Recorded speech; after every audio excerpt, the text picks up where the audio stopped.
எண்ணாகமம் 5ஆம் அதிகாரம். 1. கர்த்தர் மோசேயை நோக்கி, 2.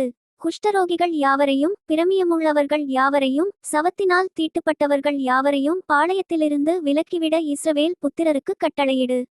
3. ஆண்பிள்ளையானாலும் பெண்பிள்ளையானாலும் அப்படிப்பட்டவர்களை நீங்கள் விலக்கி, நான் வாசம் பண்ணுகிற தங்கள் பாளையங்களை அவர்கள் தீட்டுப்படுத்தாதபடிக்கு நீங்கள் அவர்களை பாளையத்திற்கு புறம்பாக்கிவிடக் கடவீர்கள் என்றார். 4. கர்த்தர் மோசேக்குச் சொன்னபடியே இஸ்ரவேல் புத்திரர் செய்து அவர்களை பாளையத்திற்கு புறம்பாக்கிவிட்டார்கள். 5. மேலும் கர்த்தர் மோசேயை நோக்கி, 6. நீ இஸ்ரவேல் புத்திரரோடே சொல்லவேண்டியது என்னவென்றால், ஒரு புருஷனானாலும் ஸ்திரீயானாலும் கர்த்தருடைய கட்டளையை மீறி மனிதர் செய்யும் பாவங்களில் யாதொரு பாவத்தை செய்து குற்றவாளியானால். 7. அவர்கள் தாங்கள் செய்த பாவத்தை அறிக்கையிடக்கடவர்கள். அப்படிப்பட்டவன் தான் செய்த குற்றத்தினிமித்தம் அபராதத்தின் முதலோடே 5இல் ஒரு பங்கை அதிகமாய் கூட்டி தான் குற்றஞ்செய்தவனுக்குச் செலுத்தக்கடவன். 8. அதை கேட்டு வாங்குகிறதற்கு இனத்தான் ஒருவனும் இல்லாதிருந்தால், அப்பொழுது அவனுக்காக பாவநிவிர்த்தி செய்யும்படி ஆட்டுக்கடா செலுத்தப்படுவதுமல்லாமல் கர்த்தருக்கு அந்த அபராதம் செலுத்தப்பட்டு அது ஆசாரியனைச் சேரவேண்டும். 9. இஸ்ரவேல் புத்திரர் ஏறெடுத்து படைக்கும்படி ஆசாரியனிடத்தில் கொண்டுவருகிற எல்லா பரிசுத்தமான படைப்பும் அவனுடையதாயிருக்கும். 10. ஒவ்வொருவரும் படைக்கும் பரிசுத்தமான வஸ்துக்கள் அவனுடையதாயிருக்கும். ஒருவன் ஆசாரியனுக்கு கொடுக்கிறது எதுவும் அவனுக்கே உரியது என்று சொல் என்றார். 11. கர்த்தர் மோசேயை நோக்கி, 12. நீ இஸ்ரவேல் புத்திரருக்குச் சொல்ல வேண்டியது என்னவென்றால், ஒருவனுடைய மனைவி பிறர்முகம் பார்த்து புருஷனுக்கு துரோகம் பண்ணி. 13. ஒருவனோடே சம்யோகமாய்ச் சயனித்திருந்த விஷயத்தில் அவள் தீட்டுப்பட்டவளாயிருந்தும் அவளுடைய புருஷன் கண்களுக்கு அது மறைக்கப்பட்டு வெளிக்கு வராமல் இருக்கிறபோதும், சாட்சியில்லாமலும் அவள் கையும் களவுமாக பிடிக்கப்படாமலும் இருக்கிறபோதும். 14. எரிச்சலின் ஆவி அவன்மேல் வந்து அவன் அவனுடைய மனைவி தீட்டுப்படுத்தப்பட்டிருக்க, தீட்டுப்படுத்தப்பட்ட தன் மனைவியின் மேல் குரோதங்கொண்டிருந்தாலும், அல்லது அவன் மனைவி தீட்டுப்படுத்தப்படாதிருக்க எரிச்சலின் ஆவி அவன்மேல் வந்து அவன் அவள் மேல் குரோதங்கொண்டிருந்தாலும். 15. அந்த புருஷன் தன் மனைவியை ஆசாரியனிடத்தில் அழைத்து கொண்டு வந்து, அவள் நிமித்தம் ஒரு எப்பா அளவான வார்கோதுமை மாவிலே 10இல் ஒரு பங்கை படைப்பாக கொடுக்கக்கடவன். அது எரிச்சலின் காணிக்கையும் அக்கிரமத்தை நினைப்பூட்டும் காணிக்கையுமாய் இருப்பதினால் அதின்மேல் எண்ணெய் வார்க்காமலும் தூபவர்க்கம் போடாமலும் இருப்பானாக. 16. ஆசாரியன் அவளைச் சமீபத்தில் அழைத்து கர்த்தருடைய சந்நிதியில் நிறுத்தி. 17. ஒரு மண்பாண்டத்திலே பரிசுத்த ஜலம் வார்த்து வாசஸ்தலத்தின் தரையிலிருக்கும் புழுதியிலே கொஞ்சம் எடுத்து அந்த ஜலத்தில் போட்டு. 18. ஸ்திரீயை கர்த்தருடைய சந்நிதியில் நிறுத்தி அவள் முக்காட்டை நீக்கி எரிச்சலின் காணிக்கையாகிய நினைப்பூட்டுதலின் காணிக்கையை அவள் உள்ளங்கையிலே வைப்பானாக. சாபகாரணமான கசப்பான ஜலம் ஆசாரியன் கையில் இருக்க வேண்டும். 19. பின்பு ஆசாரியன் அவளை ஆணையிடுவித்து, ஒருவனும் உன்னோடே சயனியாமலும் உன் புருஷனுக்கு உட்பட்டிருக்கிற நீ தீட்டுப்படத்தக்கதாய் பிறர்முகம் பாராமலும் இருந்தால் சாபகாரணமான இந்த கசப்பான ஜலத்தின் தோஷத்துக்கு நீங்களாயிருப்பாய். 20. உன் புருஷனுக்கு உட்பட்டிருக்கிற நீ பிறர்முகம் பார்த்து உன் புருஷனோடேயன்றி அந்நியனோடே சம்யோகமாய் சயனித்து தீட்டுப்பட்டிருப்பாயானால். 21. கர்த்தர் உன் இடுப்பு சூம்பவும் உன் வயிறு வீங்கவும் பண்ணி உன்னை உன் ஜனங்களுக்குள்ளே சாபமும் ஆணையிடுங்குறியுமாக வைப்பாராக. 22. சாபகாரணமான இந்த ஜலம் உன் வயிறு வீங்கவும் இடுப்பு சூம்பவும் பண்ணும்படி உன் குடலுக்குள் பிரவேசிக்க கடவது என்கிற சாபவார்த்தையாலே ஸ்திரீயை ஆணையிடுவித்துச் சொல்வானாக. அதற்கு அந்த ஸ்திரீ ஆமேன் ஆமேன் என்று சொல்லக்கடவள். 23. பின்பு ஆசாரியன் இந்த சாபவார்த்தைகளை ஒரு சீட்டில் எழுதி அவைகளை கசப்பான ஜலத்தினால் கழுவிப்போட்டு. 24.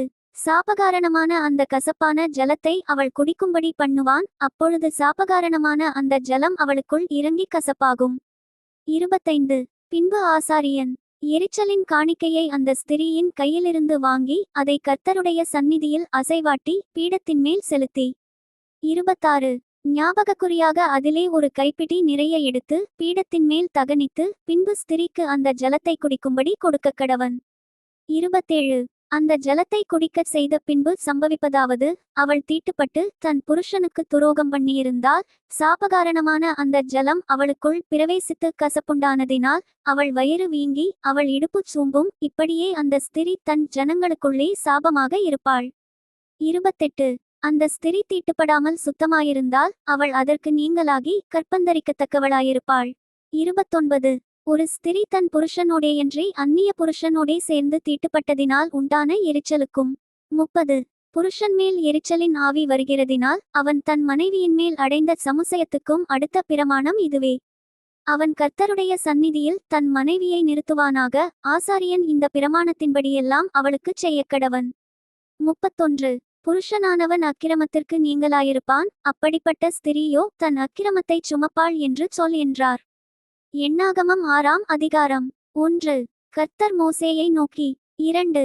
நீ இஸ்ரவேல் புத்திரரோடே சொல்லவேண்டியது என்னவென்றால், புருஷனாகிலும் ஸ்திரீயாகிலும் கர்த்தருக்கென்று விரதம் பண்ணிக்கொண்டவர்களாயிருக்கும்படி நசரேய விரதமாகிய ஒரு விசேஷித்த பொருத்தனையை பண்ணினாள். 3. அப்படிப்பட்டவன் திராட்சரசத்தையும் மதுபானத்தையும் விலக்கக்கடவன். அவன் திராட்சரசத்தின் காடியையும் மற்ற மதுபானத்தின் காடியையும் திராட்சரசத்தினால் செய்த எவ்விதமான பானத்தையும் குடியாமலும் திராட்சப்பழங்களையாவது திராட்சவற்றல்களையாவது புசியாமலும். 4. தான் நசரேயனாயிருக்கும் நாளெல்லாம் திராட்சச் செடி விதை முதல் தோல்வரையிலுள்ளவைகளினால் செய்யப்பட்ட யாதொன்றையும் புசியாமலும் இருக்கக்கடவன். 5. அவன் நசரேய விரதங்காக்கும் நாளெல்லாம் சவரகன் கத்தி அவன் தலையின் மேல் படலாகாது. அவன் கர்த்தருக்கென்று விரதங்காக்கும் காலம் நிறைவேறுமளவும் பரிசுத்தமாயிருந்து தன் தலைமயிரை வளரவிடக்கடவன். 6. அவன் கர்த்தருக்கென்று விரதங்காக்கும் நாளெல்லாம் யாதொரு பிரேதத்தண்டையில் போகக்கூடாது. 7. அவன் தன் தேவனுக்கென்று செய்த நசரேய விரதம் அவன் தலைமேல் இருக்கிறபடியால் மரணமடைந்த தன் தகப்பனாலாகிலும் தாயினாலாகிலும் சகோதரனாலாகிலும் சகோதரியினாலாகிலும் தன்னை தீட்டுப்படுத்தலாகாது. 8. அவன் நசரேயனாயிருக்கும் நாளெல்லாம் கர்த்தருக்கு பரிசுத்தமாயிருப்பான். 9. அவனண்டையிலே ஒருவன் சடுதியில் மரணமடைந்ததினால் நசரேய விரதமுள்ள அவனுடைய தலை தீட்டுப்பட்டதேயாகில் அவன் தன் சுத்திகரிப்பின் நாளாகிய 7ஆம் நாளில் தன் தலைமயிரைச் சிரைத்துக்கொண்டு 10. 8ஆம் நாளில் 2 காட்டுப்புறாக்களையாவது 2 புறாக்குஞ்சுகளையாவது ஆசரிப்பு கூடாரவாசலில் ஆசாரியனிடத்தில் கொண்டுவரக்கடவன். 11.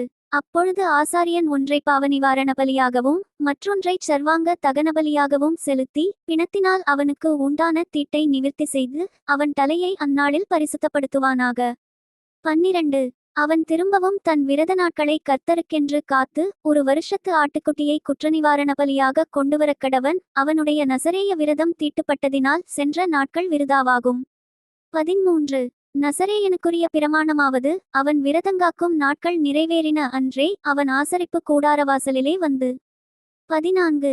சர்வாங்க தகனபலியாக ஒரு வருஷத்து பழுதற்ற ஒரு ஆட்டுக்குட்டியையும் பாவநிவாரண பலியாக ஒரு வருஷத்து பழுதற்ற ஒரு பெண்ணாட்டுக்குட்டியையும் சமாதான பலியாக பழுதற்ற ஒரு ஆட்டுக்கடாவையும். 15. ஒரு கூடையில் எண்ணெயிலே பிசைந்த புளிப்பில்லாத மெல்லிய மாவினால் செய்த அதிரசங்களையும் எண்ணெய் தடவப்பட்ட புளிப்பில்லாத அடைகளையும் அவைகளுக்கு அடுத்த போஜனபலியையும் பானபலிகளையும் கர்த்தருக்கு தன் காணிக்கையாகச் செலுத்தக்கடவன். 16. அவைகளை ஆசாரியன் கர்த்தருடைய சந்நிதியில் கொண்டு வந்து அவனுடைய பாவநிவாரண பலியையும் அவனுடைய சர்வாங்கதகன பலியையும் செலுத்தி 17.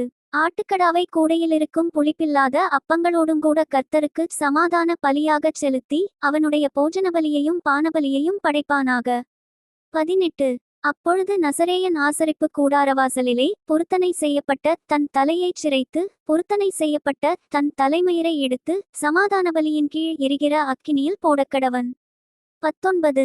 நசரேயன் பொருத்தனை செய்யப்பட்ட தன் தலைமயிரைச் சிரைத்து கொண்ட பின்பு ஆசாரியன் ஆட்டுக்கடாவினுடைய வேவிக்கப்பட்ட ஒரு முன்னந்தொடையையும் கூடையில் இருக்கிறவைகளிலே புளிப்பில்லாத ஒரு அதிரசத்தையும் புளிப்பில்லாத ஒரு அடையையும் எடுத்து அவனுடைய உள்ளங்கைகளில் வைத்து 20.